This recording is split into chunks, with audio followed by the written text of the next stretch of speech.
It's a beautiful 75-degree day in Southern California. The crowd filing into the Forum in Inglewood. Inside the Forum at the corner of Manchester and Prairie. Whether you're kicked back in the lounge or grinding in the film room, the block is always hot for the Lakers. The Los Angeles Lakers are the world champions of basketball. It's the Great Western Forum. Oh, chased down by James. Blocked by LeBron. The Magic, he pivots a 360 turn. He's around one, he's around two. Magic to Green underneath. On the ball to Shaq, screen. A windmill. They're going crazy at the fabulous Forum. Hosted by Anthony Irwin, Pete Zayas, and Jovan Buha. It's showtime.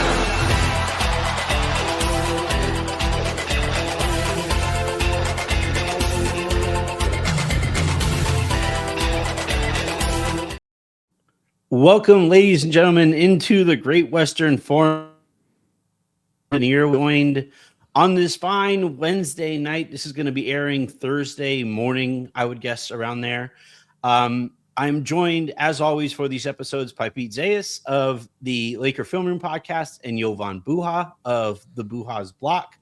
We are one game away. The Lakers will play tonight, their final game before the All-Star break. And that is a perfect opportunity to hand out actual semester grades. Last time that we did something like this, we handed out progress report grades, which we did for a reason, right? When you get a progress report, you have plenty of time to tweak what you're doing, work a little less. If you're at an A and you're cool with a B, you can kind of slide in a little bit. If you're at a C and you need to get up to a B, you got to work a little harder.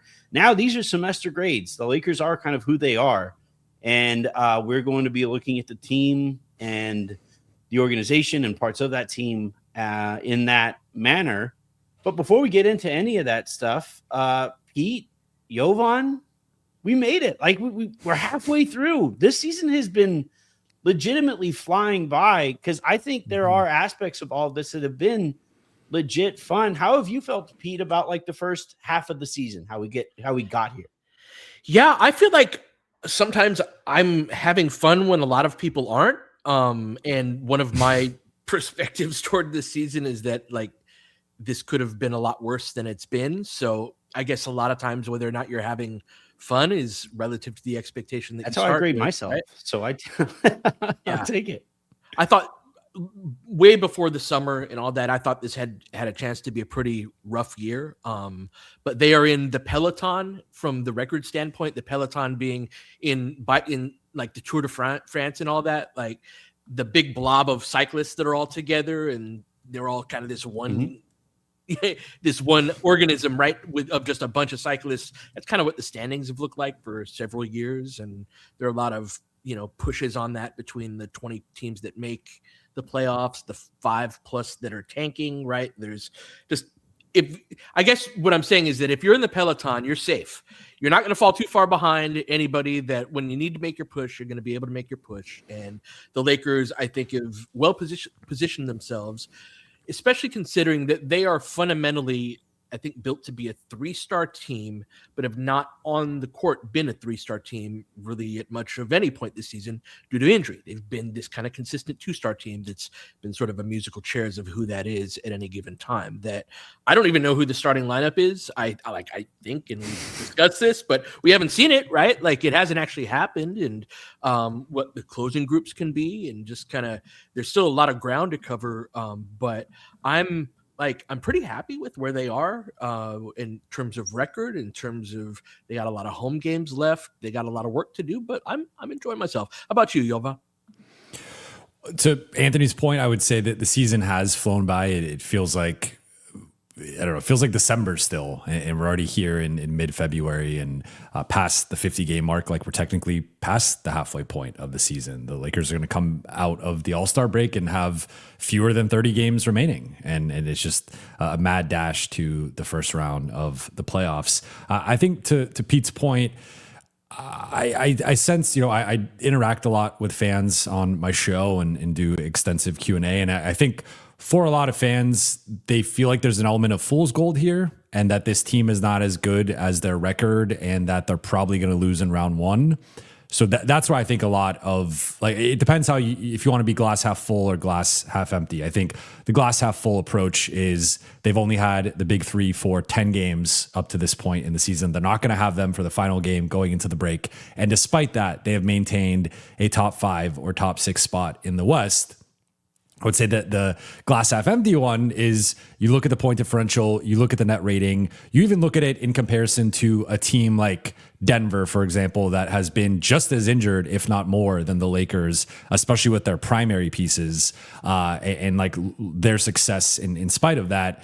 And you also just look at some of the big losses they've had, whether it's been Houston, Detroit, OKC, San Antonio. Like, they've pretty much lost every big game that they've played this season, with the exception of some big wins early in the season. But we just haven't seen that from this group for a while. So I'm somewhere in the middle, right? Like, I see the pathway to this group gets it all together in the final 30 games. They win around, maybe even 2 if everything breaks right. I also understand where, like, a lot of the fan base is coming from, especially with the inactivity at the trade deadline, the big ambitions for 2026 offseason. And, like, it's just like a lot is riding on these, like, final 30 games here and in the offseason ultimately, in terms of, like, how the fan base feels going into next year. Yeah, if I could just kind of, like, thread the needle between, because I don't think you guys are even necessarily disagreeing, right? I don't think so.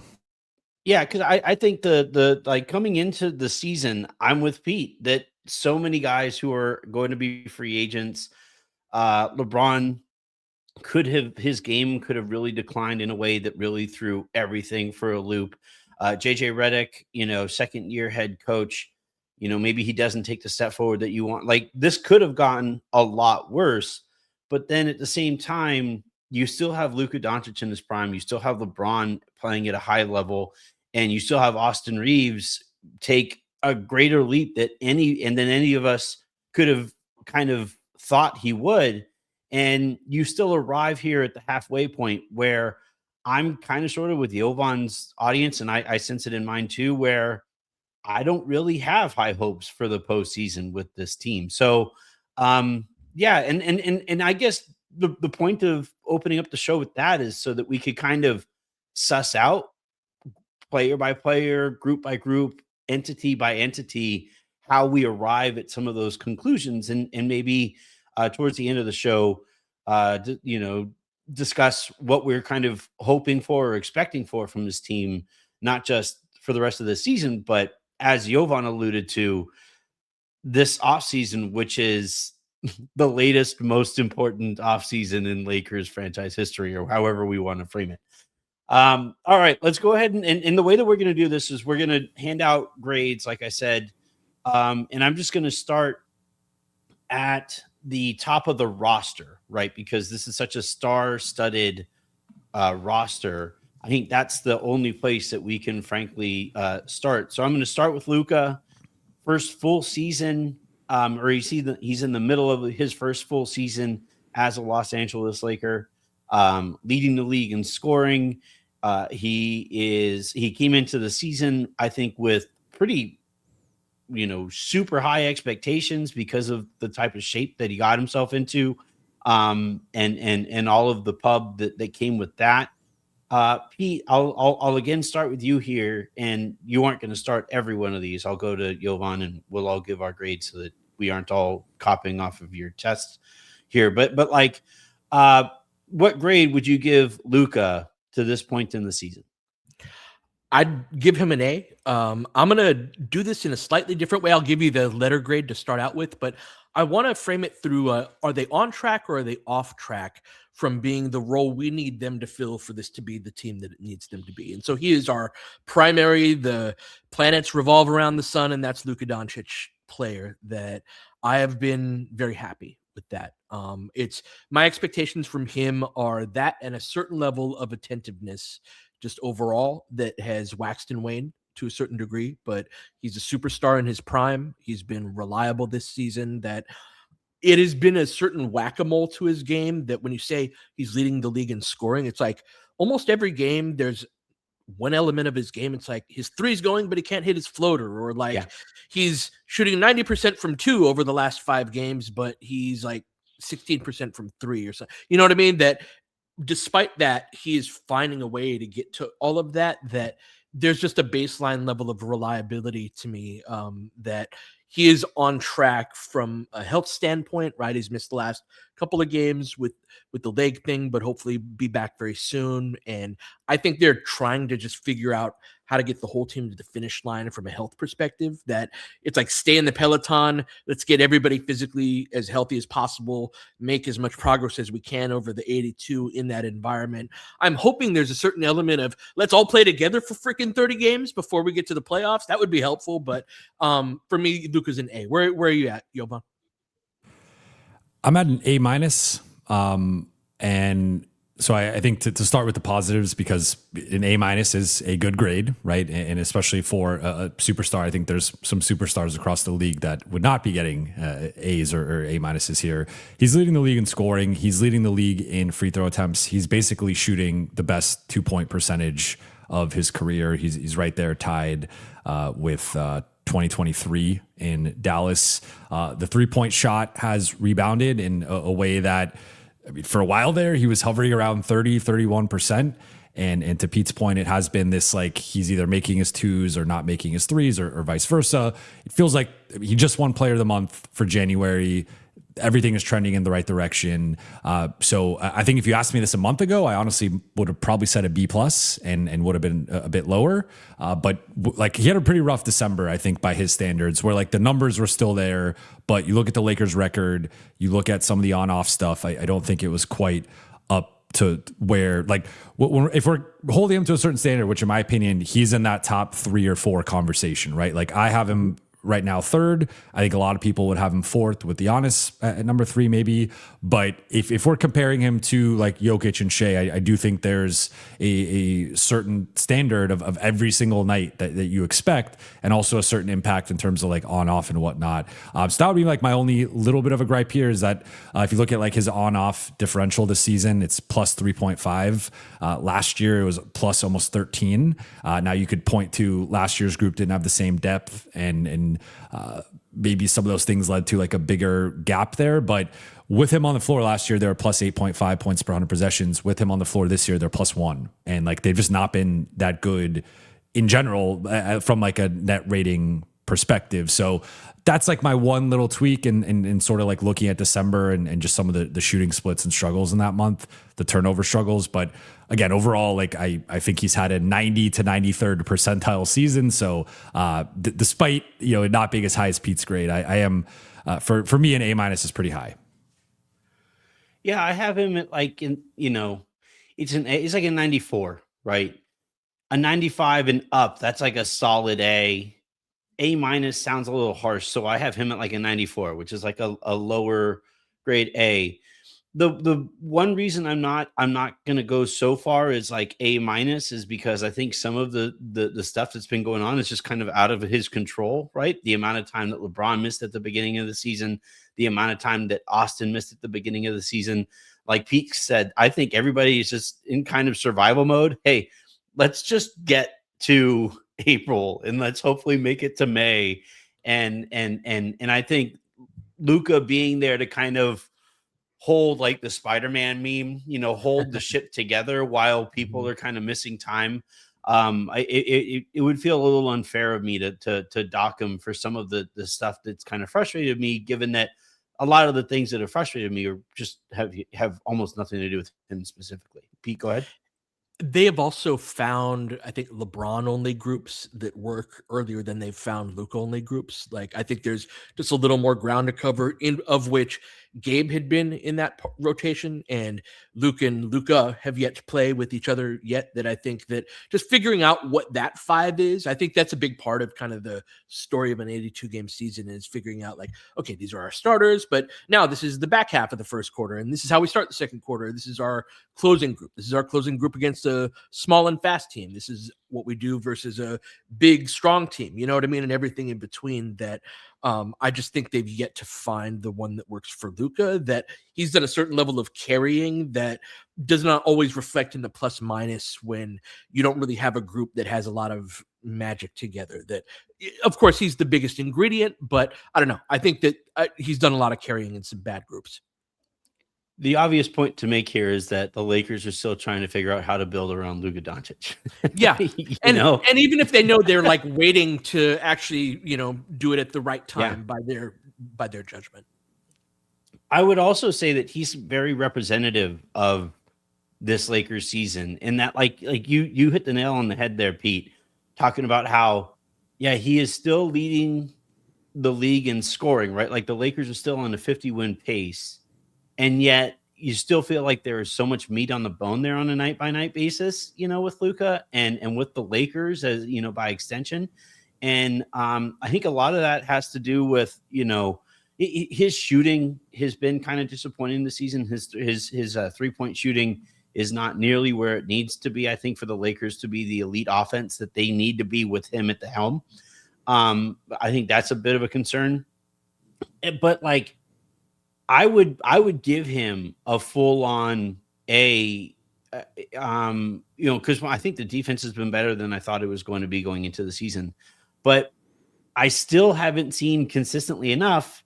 And this isn't a Luka specific point. I'm just making it during the Luka segment. I still haven't seen consistently enough the Lakers diversifying how they allow Luka to dominate offensively. And I was talking about this. God, I'm sorry to whoever I was texting back and forth about this with. I think it was with Sabrina in a lounge Slack. And we were talking about heliocentric offenses. And I'm not a big fan of heliocentric offenses. And she was asking me, well, isn't Jokic onto himself a heliocentric offense? And I said, the difference to me is that Jokic doesn't bring the ball up the court as much. And there aren't possessions where, like there are with Luka, it's 13 seconds of him trying to do something and then a step back 3-pointer. I don't see that as often. And I feel like, you have possessions where it's a Jamal Murray and Jokic pick and roll, and you have Jokic operating out of the post, out of the pinch post, and their offense kind of moves all over the court. And that's one thing that I was hoping to really see here with the Lakers this year with Luka. And we haven't. I haven't seen that to the extent that I would have liked to seen it. And part of that's Luka, part of that's JJ. And I think a big part of it again is how do you do that when you're in survival mode, right? When you're so focused on just making it to the next possession and surviving that game in a Western Conference where a 3 losses in 5 game stretch brings you to a half a game away from the play-in. You don't have the leeway that you would have in the Eastern Conference where, you can mess around with a few more things. So I think all of that needs to be taken into account.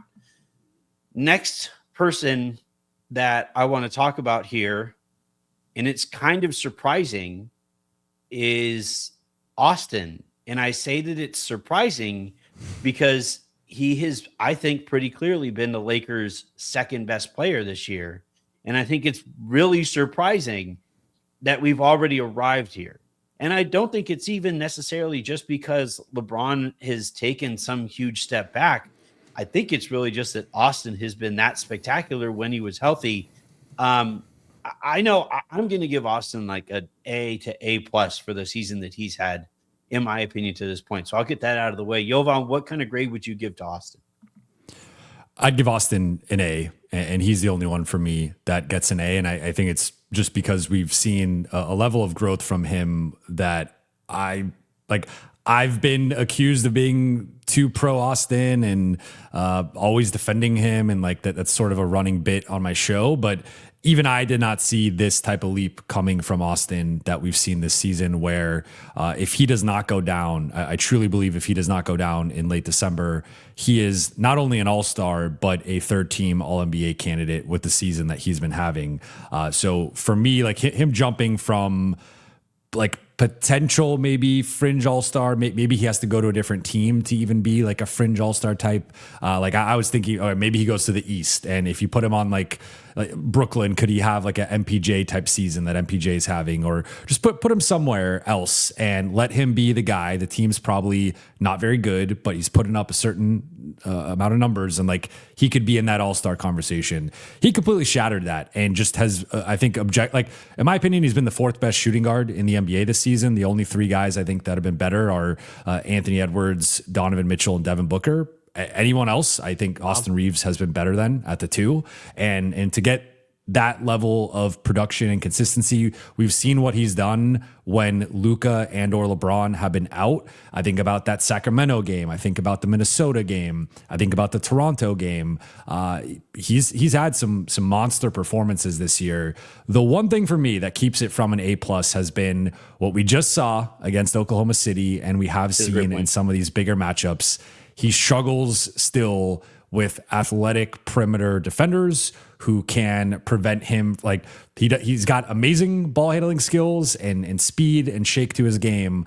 But if you can stay in front of him and you have some measure of athleticism, strength, and length, you can really bother him in a way that we've seen against the likes of OKC, San Antonio, Phoenix, etc. So that's like the final level for Austin's game of him being like a bona fide, locked in all-star, all-NBA type guy is I think he's got to prove, like we saw it in the Minnesota series to a degree, and I see it every time I do one of these post games after one of these games. Like the fan base is holding him to a certain standard in terms of we need to see him deliver in these types of moments. So I think that's the final thing for his game is like, can he do this at the biggest, brightest lights, biggest stage against the best defenses? I think that remains to be seen. But outside of that, which is more of a question for the future and his fit with Luka, he's had an incredible season. And for me, he's blown away my expectations.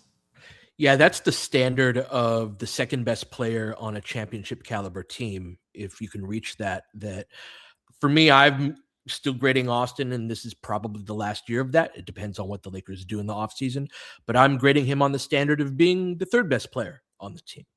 And that is based on his salary, even that is my level of expectation. And so he's made that leap. I also have those same concerns of being able to, and even with like OKC, it's funny because those guys are good athletes, like Cason Wallace. He's a good athlete, but it's more that Austin's shake doesn't work. Like they're more disciplined. They're really good at their jobs. They're physical. They can sort of initiate the fight and sort of pressure up on you. And Austin, like he sort of cracked the code a little bit in the first half, but then struggled later in that game. And so that to me is part of the fun of following a player for years and years is sort of like, we've seen him sort of crash through these different barriers that have been put in front of his career that like, oh, can he reach this level? And it's like, oh, damn, Austin actually is that good, right? But this is a high summit right here. But I'm grading him on the standard of the third best player on that type of team. And I think he's absolutely an AA plus type of season. I guess when would that change to grading him as the second best player? When he gets paid like it, or when, like when we don't have two max guys on, but like LeBron is still, I still hold LeBron to our second star type of standard. I would love I think you could argue that we have a number 1 and 2 number 3s if you wanted to talk about, sort of team in that type of way, but 1 and 2A and 2B. But I think that but I also think that there could absolutely be a certain magic that they could all find together if they ever freaking played together, but they have to all three play in the same game at the same time to really develop it. That they're so versatile as players that to me, if you've got 3 guys that are that good on the floor, and you've got to be able to find 2 guys that can fit with that and produce a good 5-man unit. And so that to me is one of the storylines of upcoming, is like, we don't know if the starting lineup with Smart is going to be that, and if it's going to work, or is it going to be yet another starting group that's like, in terms of the numbers, we'll see. Speaking of LeBron, Pete, if you're grading him at the second best player or second star here, I don't think he's gotten, he would get a particularly high grade. Is that fair to assume? Yeah, I'd give him a B-, and he's the first of the 3 that, again, it's more important to me, are you on track or off track to being what I think you need to be on this team to be able, because of the skepticisms that I have about Austin's game against the OKCs and the type of ball pressure that you'll see in the playoffs, I do think that we need LeBron to be able to crack the defense in certain matchups in a way that Austin just can't. That for me, for LeBron to really step up to the level that we need him to get to, he either has to get his ball handling back or his jump shot back, both of which have been yeah, and he's just dribbling the ball all over the place. That to me, it's part of getting older, that getting slower and all of that. But one of those two things have to come back, that especially if he's going to be an off-ball player, that a lot of his off-season work was tailored toward, right, is that getting that jumper. What's he at? 32% from three right now. 31. But it's still a relatively generous grade of a B-. I think he's off track, but not irretrievably so, because of the context of his age, of the sciatica, of the kind of ramping up. I think increasingly across the league, the regular season is becoming an extended preseason. It's some ethereal place between a preseason and a regular season, that in the context of where LeBron needs to be, I've seen enough good from this season. And one of my favorite things has been, it drove me crazy last year, he kept trying to target bigs like he was younger, like off the dribble, Jovan, that I was like, this is not working. We are not scoring or generating advantage on this. That he's a lot more, I think, in the post and familiar with kind of, this is what I can do at this point, and really leaning into triple threat. Saw that against OKC. Yeah, and that was like the best stretches of offense that we had in a lot of ways. So yeah, I'm good where LeBron's at. Like, he needs to be better than he is. To put it simply, he's either got to get his handle back or he's got to get his jumper back. That, for me, that's the standard. I'm glad I'm not going to have the lowest grade for a change here. Every grade. I have LeBron at a B. I would say for me, my expectations were a little bit lower, maybe entering the season. Just year 23, age 41. Like, I didn't expect him to be the same player as last season, and like, he's still relatively comparable from across the board statistically. Like, there's obviously been a decrease in scoring. And I think that the rebounding has actually been kind of sneakily one of the areas he hasn't been as sharp lately. And just defensively overall, like, I think back on that 20-4 stretch the Lakers had in the middle of last season, where they were the league's best defense. LeBron was the through line through all of that, where that stretch preceded the Luka trade. It also preceded AD going down. So you had multiple versions of the team. You had AD there. AD goes down. Then you have a few games there with Jackson as the primary guy pre-Luka trade. Then you have the post-Luka trade version. And then you also have Luka returning. So you had like almost 4 versions of Laker teams over that stretch. LeBron was the guy throughout the whole time leading the defense. Jovan, you also have the DFS for D'Lo trade in the mix of all of that as well. So what a crazy time of Laker basketball. And I thought he was awesome defensively, and the Lakers, I mean, that's when they started finding this small ball identity, which DFS helped unlock. JJ got really creative and unorthodox with his defensive schemes, and it felt like he had like at least like an A- scheme for every matchup. And think about how many big games they won down the stretch of last season. They beat basically every team that they played, with the exception of Cleveland, who they played a couple times earlier in the season. So it was like they passed basically every test. They had a bunch of statement wins, and they had that stretch there as the league's best defense. LeBron was a huge part of all of that, and we really saw them fall off for a little bit there when he got injured in Boston and then missed a couple of weeks. So he has not been that player this season. I didn't expect him to be that necessarily, but even with the numbers being relatively close, it's not there. I think that to Pete's point, the jumper, I think the rebounding has slipped a bit. I think he sometimes to me is a little bit too passive, and even in some of these like underman games. Like, I think one thing that's sort of flown under the radar with him is he's basically been on like a stretch here of a month plus where he's been 25 or under every single game. And before that stretch started, 7 of the past previous 8 games, he had been at 26 or more. So like, he had found a really nice groove there offensively, then just has not been the same player over the past like month or so. Then you couple in like, I think the defense ebbs and flows, to put it kindly, in terms of what he's going to rotate as the low man, when he's going to box out. So I think you put that all together. I'm still maybe a little bit more optimistic on what he's done and what he still can do, but I would give it, for me, a B. Yeah, I'm closer to Pete. I might even be talked into a C in some spots, or C plus. Not a full on C. But But like my thing with LeBron was like he talked coming into the season about the fact that he's this chameleon and he is willing and able to do all of the things that would allow Austin and Luka to work. And I would love to pick his brain or, have him with some true serum and ask him, now that you know what it's like to have to, try to build your own rhythm as a shooter, what you would try to learn from that as a facilitator back in the day. Because I really do think like a lot of the problems with him offensively and him as a shooter, he just has no rhythm. Like you look at when he's shooting the ball, it almost looks like he's shooting because he has to, or he doesn't really know, should I shoot this one? Should I try to create a better shot for somebody else here? Should I really feel like a bunch of his instincts are kind of bumping up against each other. And once again, like if I'm going to give Luka a little bit of leeway for things that are beyond his control, I think LeBron, if you give him a full season where he gets to play far more frequently with Luka, that rhythm stuff gets figured out to a greater extent than it has.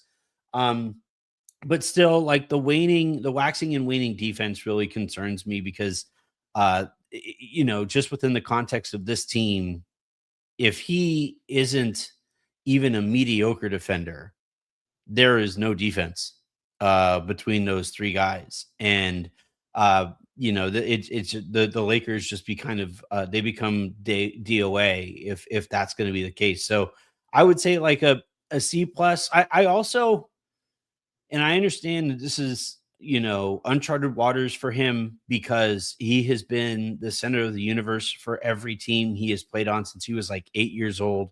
And asking him to just immediately become 2A, to Luka is really tricky.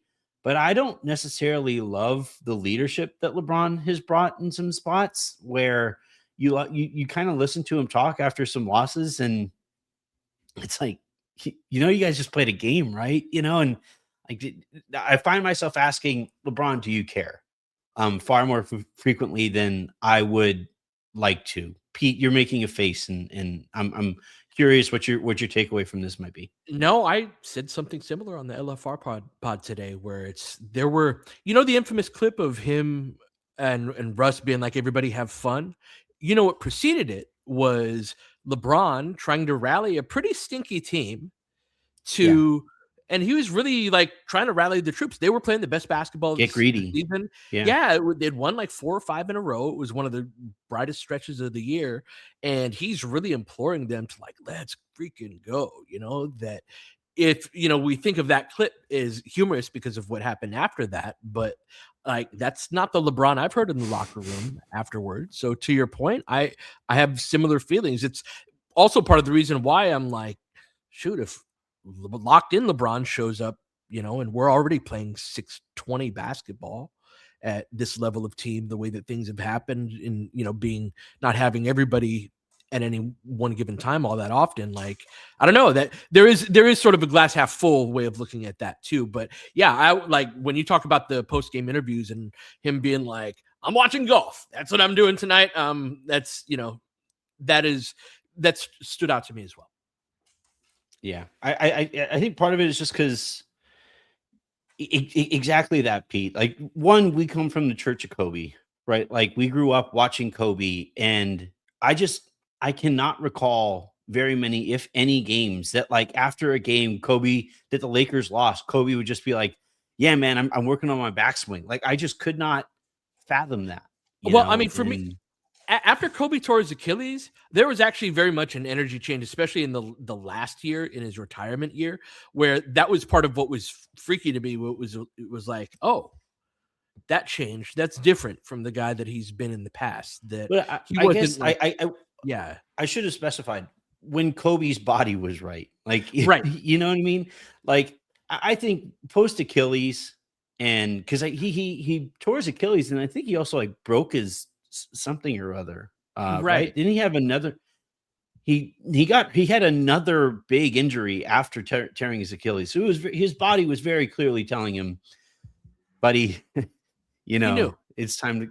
And I think here with LeBron, I don't think his body has told him that, and he doesn't look to me like somebody who is that clearly nearing the finish line. And yeah, it's just kind of weird that some of those competitive juices haven't boiled over more frequently this year. And yeah, I don't know. I don't know that I would go so far as to say that he has like a foot out the door. Like, I think that would be a little harsh and maybe even unfair. But also, he has a big decision to make at the end of the season. And Brian Windhorst, I guess, was, said that the teams that are out there that LeBron would consider playing for, like, if we're already getting, lists of teams that LeBron would consider playing for in February, and you had him send that, I don't know if you guys saw it, but on his Instagram, his IG reels, right, he had that little quote about behind every couple is a reality, the relationship isn't 50-50. Like that little tidbit there, that the subtweets are coming back, and there's some of this other stuff going on. And again, it comes off of a summer where he and the Lakers didn't even approach the negotiating table to have a conversation about it. It's just too many things that are kind of lining up that I would be remiss if I didn't say, what all might be going on here. Jovan, do you think I'm reading too much into these things? We'll move on to the role players next. No. I also, this circulated on the timeline around the trade deadline, but there was a question at the exit interviews last season about this upcoming season potentially being LeBron's final year, and whether Rob and the Lakers front office would try to do everything they could to maximize whatever window LeBron had remaining. And he firmly said, yes, that we do want to send off LeBron on like a high note with the end of his career. And I guess I would argue that I don't think that has happened in the past 12 months or 10 months since that press conference. So I also feel like there's multiple layers to this. I think you have the general dynamic between LeBron and Clutch and the Lakers, which has been deteriorating since the Russ trade in 2021. You have this situation from the past summer of not really engaging in terms of a potential extension or longer term contract, and LeBron basically being like, you either have to opt in or we're not sure where things are going to go. And this potentially being his final year in LA, but also not having like maximized every crevice of the roster to give LeBron and Luka, the best shot here for this season. I could understand where LeBron, like I understand the Lakers side of it, but I also understand LeBron's side of it, where if you're just wired to every year, you're always thinking about the now. Like that's how LeBron has always been. It's always, how can I maximize this roster and give myself the best chance to win a championship this season? The Lakers have clearly not done that going back to this past offseason and then again at this trade deadline. So if I were in LeBron's shoes, I would be frustrated just about that, to say nothing of a lot of the background here. So I get it from his perspective to a degree, but of course from the Lakers side, like they are operating in the way that they should be, which is positioning themselves for a big 2026-27. Well, I guess we'll just let that segue us into a Pelinka conversation. Rather than the role players. And so I had this conversation with Harrison in a lounge earlier today. And it has frankly annoyed me a little bit how quickly it was. We went from, well, all right, we couldn't have realistically expected Pelinka to put together a roster around Luka Doncic as fast as he did, or would have had to compete in last year's playoffs, right? So the Mark Williams trade threw him for a loop. We'll see how things go in the summer. And then again, like the summer arrives and it's like, well, you have the Giannis plan potentially, and you have this and you have that. And I remember my analysis of the summer was like, all right, well, the Lakers had a good offseason within the parameters that they set for themselves, but not every team is operating within those parameters. So I think there were teams that had more productive off seasons. And then you arrive here at this at another trade deadline, or this trade deadline, and like already a week out, the conversation is, well, we got to see how this summer is going to go. And I just feel like we've seen too many transaction cycles before Luka and now with Luka of, well, we just got to see how what's on the horizon.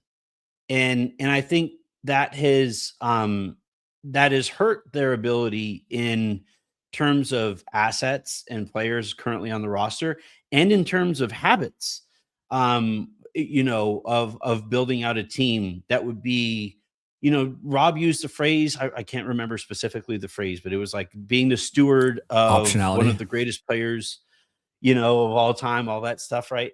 Optionality, yes. But like, the responsibility that he has being, put in charge of the final chapter of LeBron's career, and now with Luka. And I just don't necessarily feel like Rob has consistently enough lived up to that, that responsibility. So for me, as far as Rob's grade goes, I would give it an incomplete, because we still have to see how the back half of this plan goes. Pete, where do you stand on the roster that was put together this summer, and the job that Rob Pelinka has done to this point? So, yeah, I think that the summer is when this plan was supposed to culminate for a while.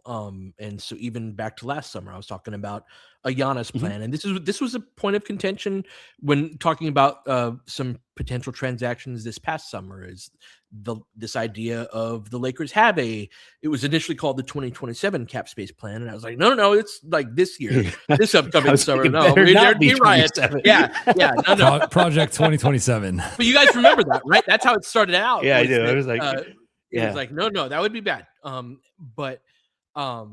So I do think that there is a certain amount of, like, since that's been the plan for a long time for it to sort of culminate at that point, that I'd like to see it do that. Now, I think in terms from an asset management standpoint, the Lakers are one of the few teams that have stayed competitive, and I think are on the ascent, having the type of cap space that they have while already having Luka in hand.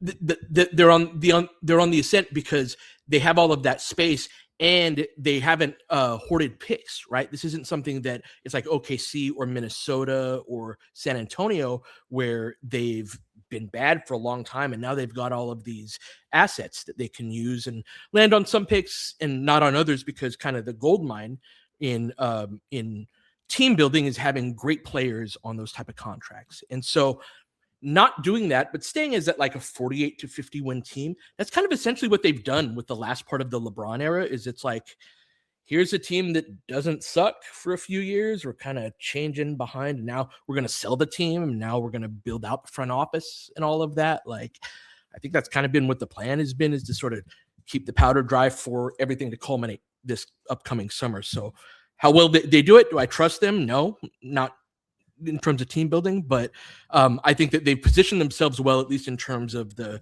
cap space and kind of having this asset that is in short supply around the league, but it's got to turn into players.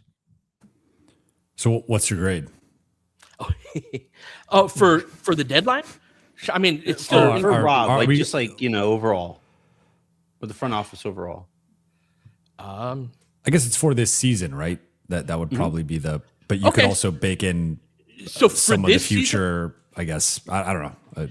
I don't know. I have a grade.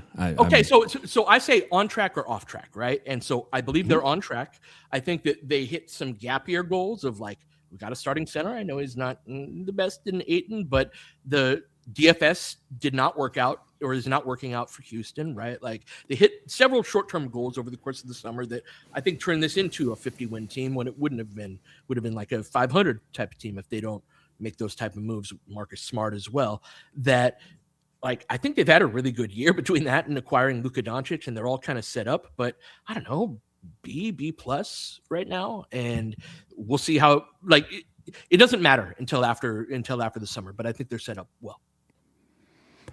I'm going with a C. I think, because I think Anthony hit on something that was very important. Like, so within the parameters that they put for themselves, I guess I'm maybe closer to Pete with like a B.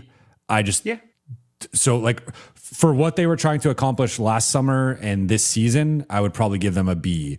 factoring in what I think they should have probably been doing for going back to last summer and this season, I would give them more of a C, where I think it's been close. Like, in my opinion, they kind of did the bare minimum in both instances, which I think is by design to an extent with trying to keep the cap situation. But it was like, okay, so you're not going to attach anything whatsoever to get off of Gabe or Maxey. You had a report come out in like August. The Lakers are optimistic about what Maxey and Gabe could give them. And like, that's why they decided not to trade them. And I know part of that's like spin, but they've had these situations where they have players who are clearly not good enough for the contracts they're on, and they refuse to attach any assets whatsoever to get off of them.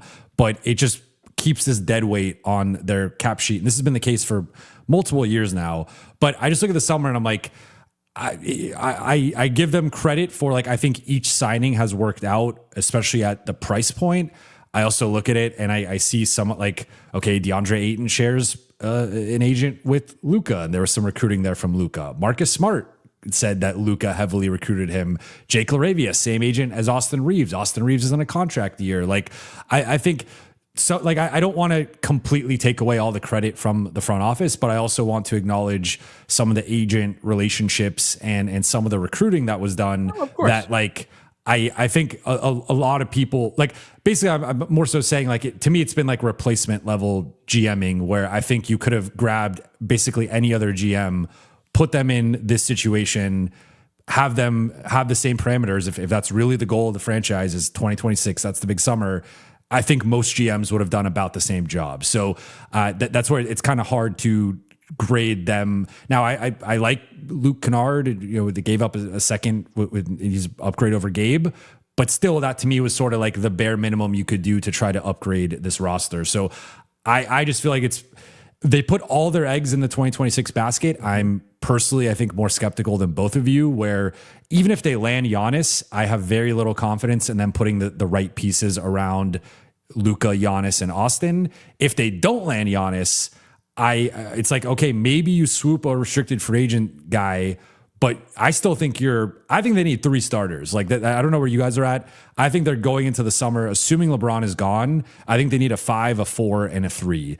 And I don't see how they're realistically going to get 3 starting level front court players with that. 60 million is on the high side. I think it's probably going to be closer to 50 million. That's going to be tough to pull off, in my opinion. And unless you're getting like 2 all defensive studs at the 5 and the 3, I don't really love kind of settling with being like, oh, Rui's the 4 of the future. Like, if you have Jaden McDaniels and Rudy Gobert, I like that. If you don't have 2 guys of that caliber, I don't really like that front court. So I'm just looking at it with a bit of a skeptical eye of like, okay, let's just even say you swoop Walker Kessler or Peyton Watson.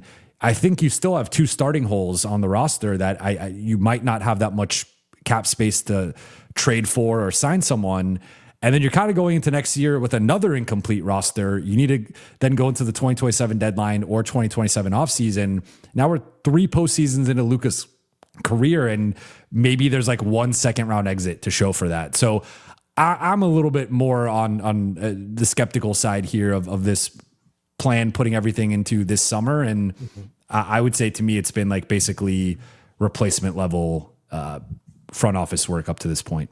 A question for both of you guys. Has there been a one who got away amongst the rumor mill of trade? Man, we should have been in on that. Like, it should have been us that traded a first for Cam Johnson over the course of the summer, or, you know what I'm saying?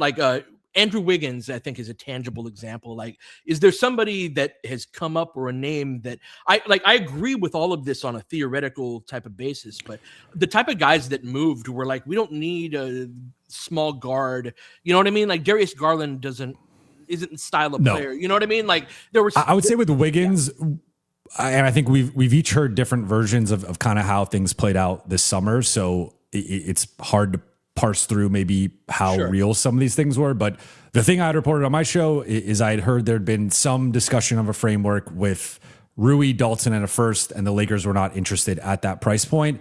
I think in retrospect, that was a pretty fair price point, that if that Again, I don't know how like real that actual package was. I think that would have been a pretty fair trade, in my opinion. You would do it, and you would I would do sacrifice that. part of the Yes, I would have done that at the deadline. I don't think that was available at the deadline, but like I would have done that personally. And now you're locking in, I think, the three there, and you have the three of Luka, Austin, and Wiggins, and now the challenge is go find the 5 and the 4. But whether it's this summer or this past summer or during this past trade cycle, you were inevitably going to have to get contracts to put on the books. And like, again, even if you nail the one restricted free agent, you're still probably like, I don't think they're getting 3 like 25-year-olds to be starting 3 through 5, right? You're going to need some guy. There's going to be one guy that's 29 to 31. I think Wiggins could have been that guy, and I wouldn't have had an issue with that.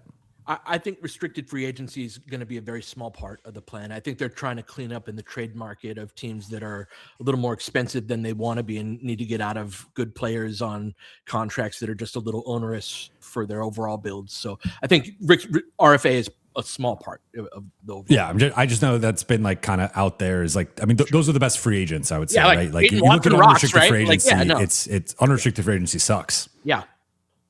I also, the Utah Jazz are going to make it as difficult as they can possibly make it on you if you do try to go out and get Kessler. The Nuggets are going to make it. Both of those teams, especially if it's the Lakers specifically making offers, I would imagine both those teams accept, match the offer just for the sake of, no, you're not going there. We'll trade whoever we have to trade, and we'll have to address our books however we have to address them. But we are not losing Walker Kessler or Peyton Watson to the Lakers specifically. All right, Pete, I think it's a good thing to have this conversation on the air because we have this conversation plenty in text, in our group text, you're in my text back and forth.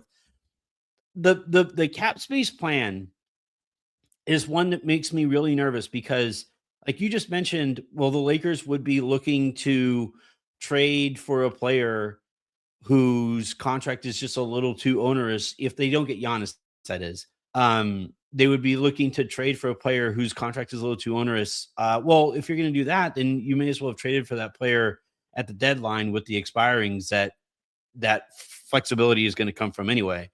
The second part of it is like the Giannis thing specifically. I just don't see how the Lakers offer is all that enticing to the Milwaukee Bucks, or is the kind of thing that John Horst accepts as he continues to try to save his job as the guy who trades Giannis Antetokounmpo. So I'm going to get out of your way here, Pete, and let you explain this in a way, because I still don't necessarily see the plan, but I think you selling it, you would do a better job of selling it than either Jovan or I would, because I think he and I are both more skeptical in it than you are. So let's just start with a tangible example rather than kind of these theoretical type of things. OKC's payroll explodes over the course of from this season to the next, and Lou Dort and Isaiah Hartenstein become too expensive to both afford. I think there are ways they can have both of them on their books, but it is pretty certain, I believe, that they're going to lose at least one of them. I would like either of those players at one of those spots that you were just describing, Jovan, in terms of being a starter.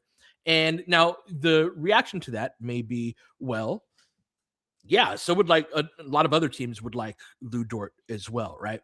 The problem is that OKC cannot take back money.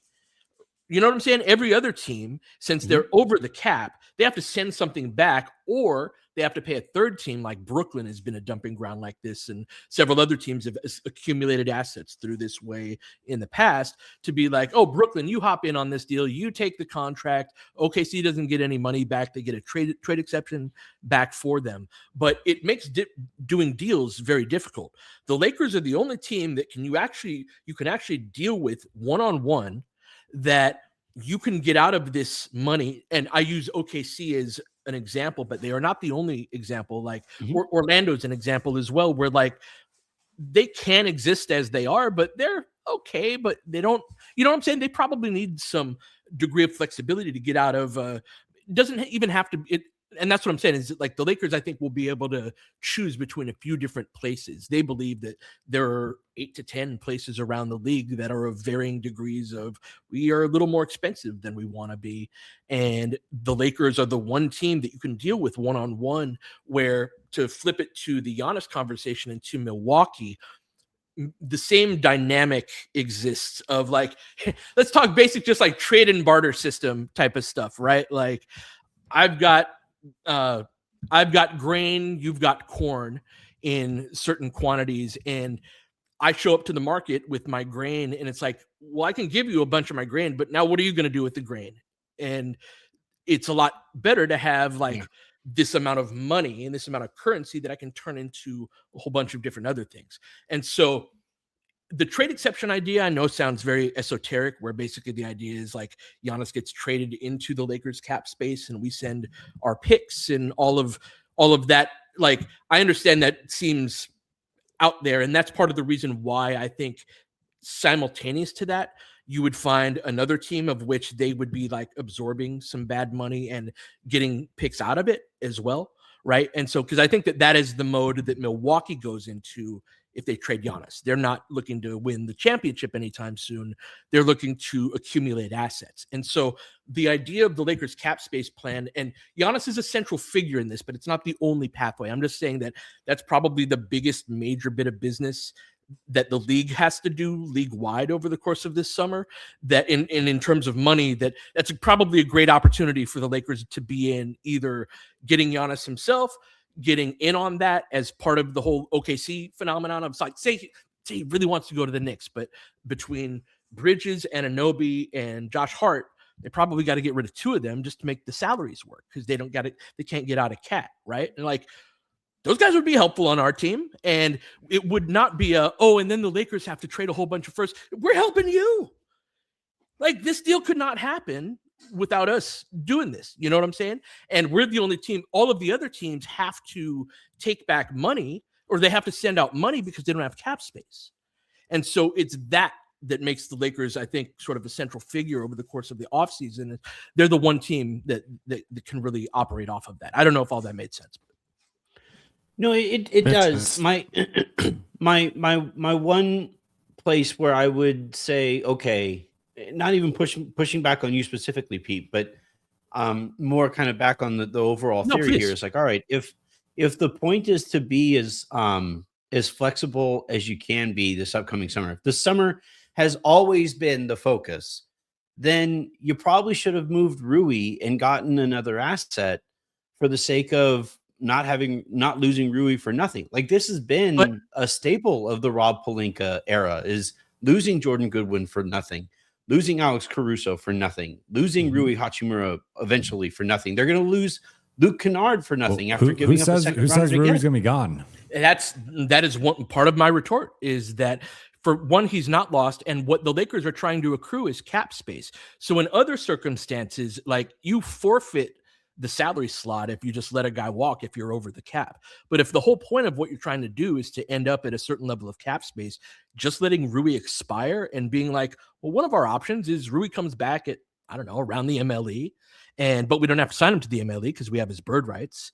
And so that's one of the first moves of the summer type of thing. And then that eats in just that amount to the cap space. And then you come away with a Bridges or one of the, wing type of players that we really fit in well between Austin and Luka, right? And so I think just letting Rui expire and letting the money expire this summer is different than it is when you're already going to be over the cap, because then you're just forfeiting a salary slot at that point. Right. Yeah. and look, if Rui does come back at a cheaper contract, cool. Good luck, because guys don't normally come back for less to the same team that they left. And now he might not have a ton of options. The one thing in their favor right now is, like, where's the market for Rui? Yeah, where's he going to go? I think he'll get offers at the full mid-level, but I don't see anybody using cap space on Rui. He does love being a Laker. That is for sure. I think he understands the value that comes with that as well. All right, that is a conversation that could honestly extend on its own episode. Let's go ahead and segue to JJ Redick and the job that he has done this year. And I would. I'm going to start with you, Jovan. Like, where do you think JJ stands in comparison to your expectations going in? So I'm of two minds here. I think I'm going to go with a B. From a results perspective, I think I'm at an A minus. From a process perspective, I think I'm more at like a C plus B minus. I think it, for example, I mean, I was fundamentally against the starting group. And I know it kind of became like a running joke anytime I would do any podcast or anything. It's just like how much I hate the original starting group. But I mean, it objectively is one of the worst lineups in the NBA. I think it was just tweeted out by Cranjis. Like they have the B-ball index where they sort of project out. I don't know how they calculate it. I don't know what they do. I mean, you could look at the actual, like it's a minus 20 net rating. So you could just take it at face value of it's a bad lineup, but then like they do some like relative sort of, standardizing the lineups and whatever. It was like a bottom 15 lineup in the NBA comparative to like lottery team lineups. So the fact that he's stuck with that in like the core of that group, and I know ultimately it hasn't played together like that much, but I think there's a real limitation with LeBron, Rui, and Luka as a trio together defensively. And not only do I not think that lineup should start, I don't think that lineup should ever play together again, as we saw when it was the Brooklyn game where he closes the final 2.5 minutes. They immediately give up a 7-0 run. And conversely, they go to the Marcus Smart lineup to start the third, and you see that group go on an extended run. And it's like, I just feel like I'm a madman here. So in general, like that's one example. I do think it took him a little bit too long. And I think I'm also comparing this to last season. Last season, I felt like he had a great pulse on lineups and the rotation. And he did have to like start D'Lo to start the year, but then he quickly pulled the plug on that. And then it felt like from that point on, he had a pretty good pulse on the best players, the best lineups. And it just felt like he knew the group a little bit better. Now you could push back and say, hey, he hasn't had the group, this and that. But like some of the buttons he has pushed, I think were obviously not going to work. And I don't know how much of this was politics and trying to appease Rui. And, it's been on record and off record that he does not want to come off the bench or has not wanted to come off the bench. But I also think at some point it's got to be about like, what's best for the team. And they finally got there, but I think it took them far too long to get to this point. Then you had the whole situation with Vando and him, like LeBron returns. Vando is a DNP CD for 8 straight games. And then we see now, like since then, I mean, now granted, he was playing much better now than he was before then, but I think Vando's too good and too important to what the Lakers are doing. And they just don't have another player like him on the defensive side, that it's like just not having that guy in the rotation for almost 3 weeks. We saw some of the results defensively. So I just think there's been a lot of button pushing that has sort of gone wrong. So that's where and then that's to say nothing of like the offensive process. I don't think this group has sniffed its potential offensively. Part of that's due to injury. Part of it is due to, I think, a lack of organization at times and just sort of a lot of just basic, like we're going to run a lot of just high pick and roll with Luka and Austin. And when we saw that stretch where teams were running drop against them, they couldn't really beat that. They've been a terrible switching, offense offense against switching teams for 2 seasons now. If you can switch against the Lakers, like you're going to probably slow them down.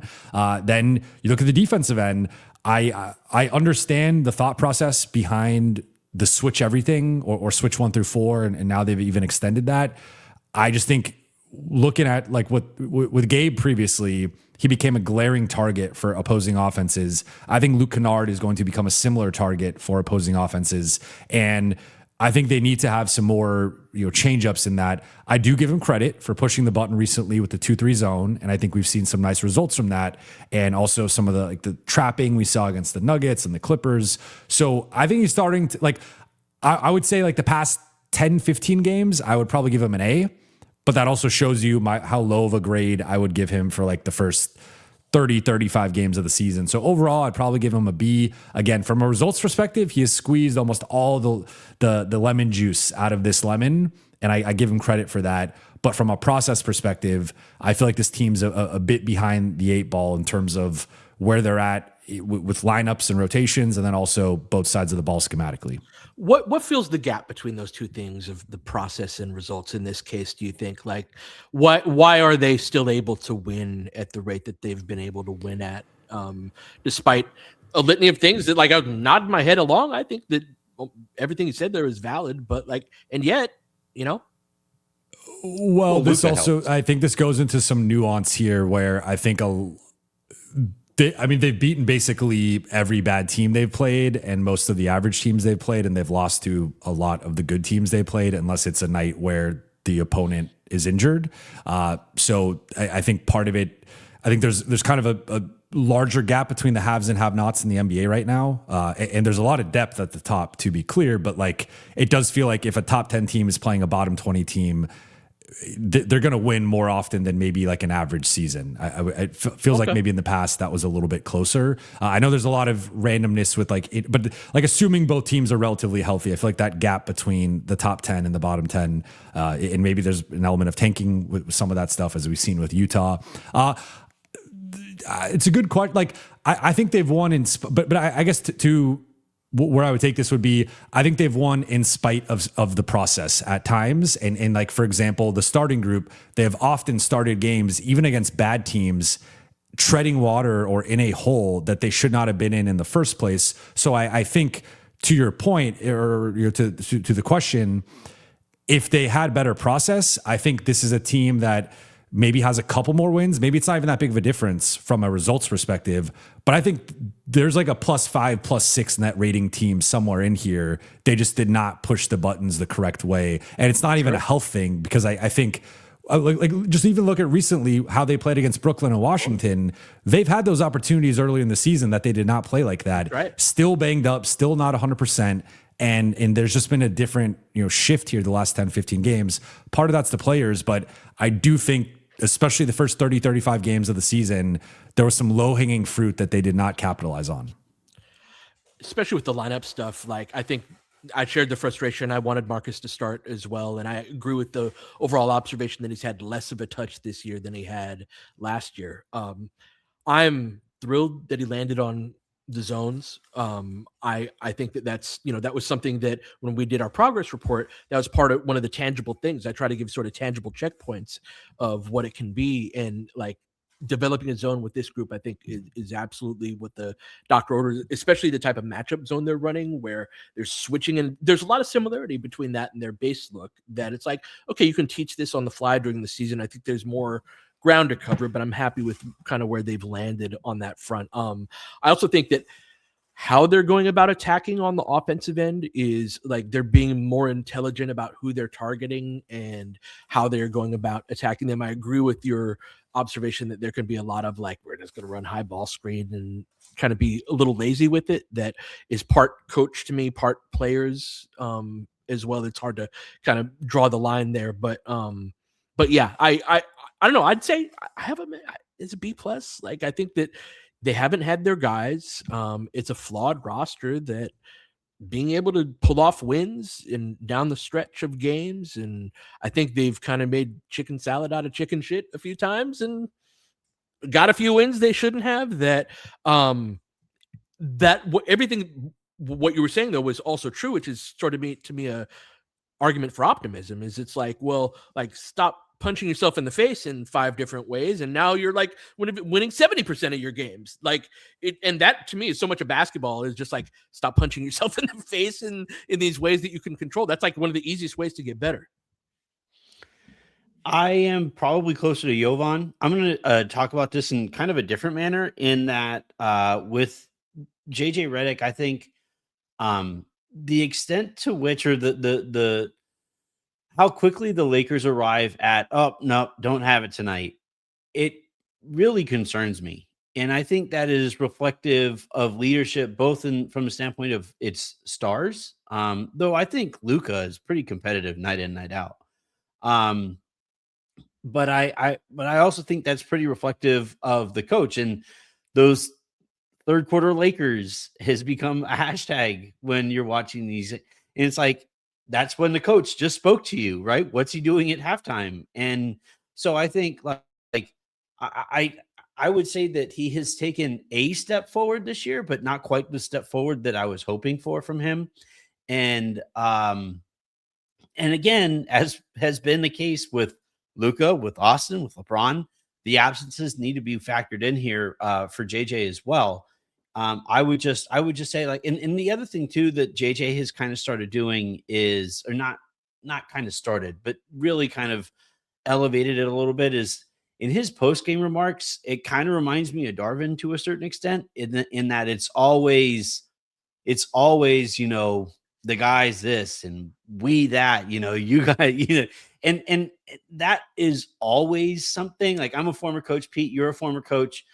It goes a long way if you tell your guys after a game, you know what, man, I should have recognized that zone a little faster. You know what? I should have seen that so and so didn't have it to the same extent. I've messed this up.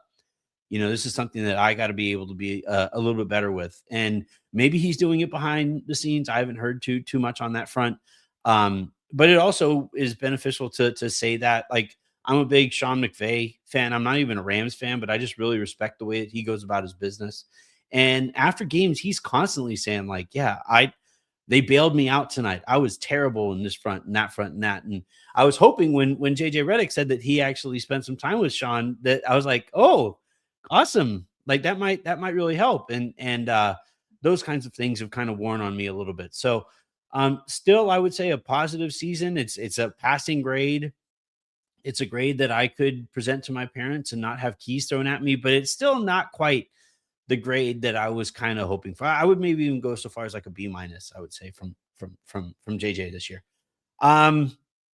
We could just really quickly do this one. The role players on this team, I think it needs to be said how vital to this season role players' professionalism has been. So like you kind of alluded to this at the beginning, Pete, how this season could have gone very differently. You have so many upcoming free agents. You have so many guys whose futures are hanging in the balance. And I haven't noticed it very frequently that it has shaped their approach to playing, and playing with each other and playing for each other. And I think, like, on that front alone, given the limitations that we know that these guys have, there's a reason that their futures are undecided, is because they're limited basketball players. I'm going to give the role players and the other guys on this team a very sturdy A. Where are you at, Pete? Yeah, I'm at an A as well, right? They're not a perfect bunch. It's a bit of an island of misfit toys on some level, but like, everybody they acquired this offseason, I'm happy is on the team. This has been Vando's best year in 3 seasons. Rui, I think, is just starting to settle into a role, but he's really locked into, like, he's one of the league's reliable. He's going to shoot 40+% from 3, and what he's going to provide. And the back half of the roster, it's like the one thing that makes me want to knock it down to an A minus is that there's a chasm. I kind of meant, like, I'm not counting those guys. No. If I start talking about those guys, I get annoyed. But listen, the reality, if we're giving out grades for what has actually happened is, on most nights, the Lakers are without a couple players, if not more. And those players in the back half of the roster have played an important role in how the season has gone. And on some nights, they've helped them get wins, but on a lot of nights, it's like that they just haven't been good enough. That's part of why they're on the back half of the roster. But I just think that there's a clear sort of have and have nots on this roster in terms of the top 8 or 9, 10 versus past that, right? But overall, like, I think Jackson Hayes has had a really good year. Ayton is started to get into tenuous territory recently, but is overall, I think, been productive for an $8.1 million player and all of that. So, overall, I'm happy with the role players. Where are you at, Jovan? I think I'm a little lower than you guys. I'd probably go A minus though. Like, I think what's maybe I was just going through this in my mind as I was trying to think of a grade. Like, I think they're probably close to maximizing their overall collective like ceiling and potential. I think every guy is sort of playing up to the standard you would want from them. I think where the part that is tough, like then I just compare them to, and I was listening to your show earlier today, Pete, like you compare them to OKC, and I mean, I actually would pose this to you guys quickly.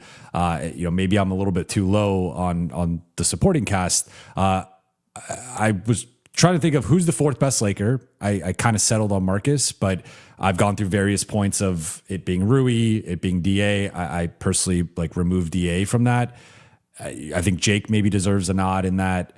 I don't know who the fourth best Laker is. I would tentatively say Marcus, I guess. Then if you compare that to OKC, I think he would be 8th or 9th, and that like is maybe a little generous. Like I think they have a clear, like their starters, and then you have Caruso and AJ Mitchell off the bench. And then I think once you get to the Isaiah Joe, Aaron Wiggins part of the rotation, you could start to talk about Marcus versus those guys. But that's like, for me, that's where I guess like I have a little bit of separation of, I think everyone's like doing their jobs. I guess it's just an incomplete roster, and there's some real flaws there that I feel like if I'm just grading the actual supporting cast, it's not where you would want it to be with the big three. But that's not really on them. That's on the actual roster that was assembled. Mm-hmm. I was just going to say that this is where having nothing basically to show for 2 straight drafts shows up, right? Because Dalton would have been a first rounder in his third year, whatever it is, second year that like would be a part of this rotation.